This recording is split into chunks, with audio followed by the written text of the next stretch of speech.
안녕하세요. 뻘지정소의 뻘짓입니다. 이번에는 엔비디아가 출시한 RTX 3000번대 그래픽카드의 첫 번째 주자 하이엔드급이 RTX 3080에 대해서 알아보려고 해요. 새로운 3000번대 그래픽카드는 레이트레이싱과 DLSS를 대폭 강화했는데 요거는 나중에 알아보고 이번 영상에서는 오로지 깡 성능 하나로만 테스트를 해볼 거예요. 소론 긴 거 안 좋아하시죠? 바로 테스트하러 갑시다. 먼저 FHD예요. 어쌔신 크리드 오디세이는 워낙 고사양 게임이다 보니까 그래픽카드 자원도 잘 쓰고 각각의 그래픽카드에서 프레임 차이가 눈에 띄네요. 결과창을 보면 RTX 2080 대비 34%, 2080 Ti 대비해서는 16%의 상승이 있었어요. 다음은 토탈워 3국인데요.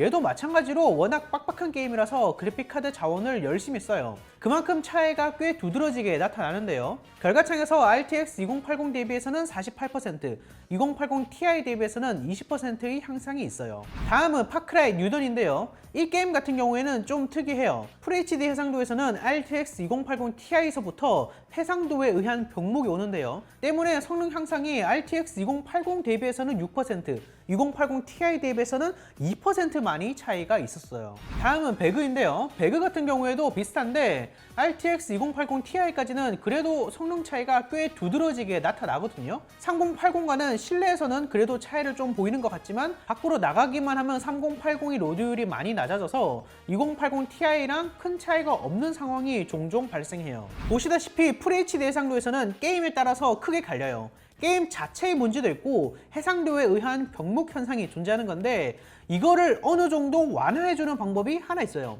바로 램 오버클럭인데요. 제가 3600MHz CL16으로 테스트를 진행했는데 4400MHz CL19로 램 오버클럭을 한 결과를 보여드릴게요. 파크라이 뉴던이 벤치마크 결과인데요.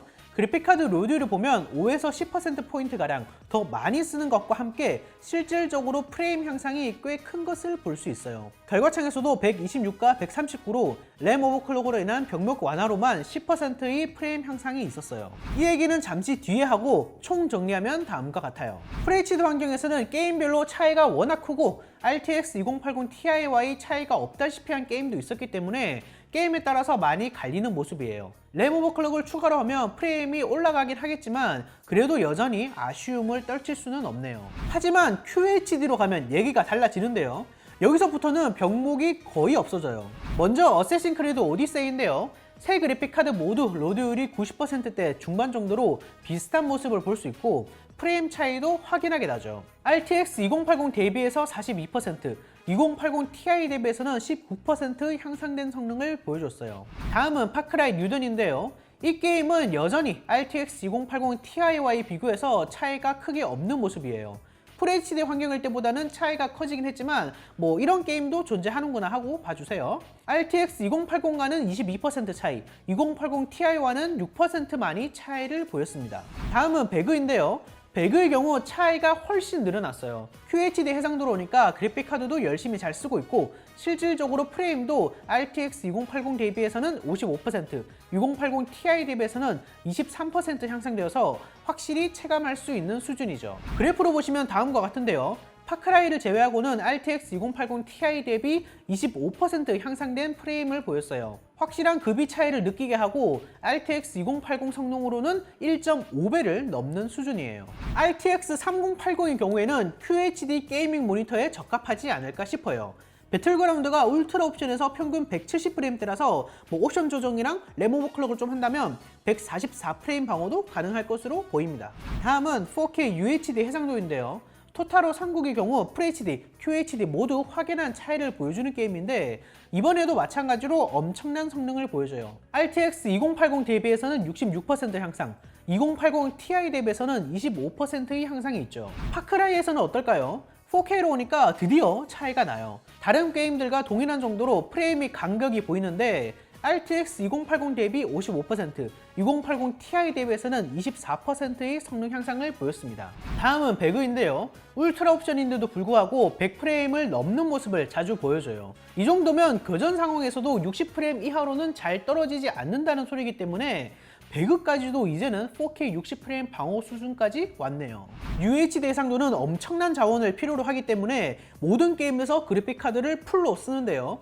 그래프로 정리해서 보면 RTX 2080 대비해서는 약 60%의 향상, 2080 Ti 대비해서는 약 30%의 향상을 보여주고 있어요. 배그 울트라, 오버워치 최상 옵션을 줬는데도 이 정도면 성능이 정말 어마무시합니다. 재밌는 점이 있다면 FHD, QHD, UHD로 갈수록 이 성능 차이가 점점 커진다는 거예요. 예를 들어 토탈화 3국의 경우 FHD에서는 RTX 2080 대비해서 48%의 향상이 있었는데 QHD에서는 56%, UHD에서는 66%까지도 벌어지죠. 확실히 이 RTX 3080은 고해상도 유저에게 추천되는 게 아닐까 싶고요. 이제 온도와 소음에 대해서도 알아봐야 하는데요. 이게 비레퍼런스 제품이다 보니까 원활한 1:1 비교는 어려워요. 하지만 분명한 거는 이 RTX 3080이 2080 Ti보다는 온도가 더 낮습니다. 제조사들이 이번 들어서 방열 솔루션을 크게 강화시킨 게 커요.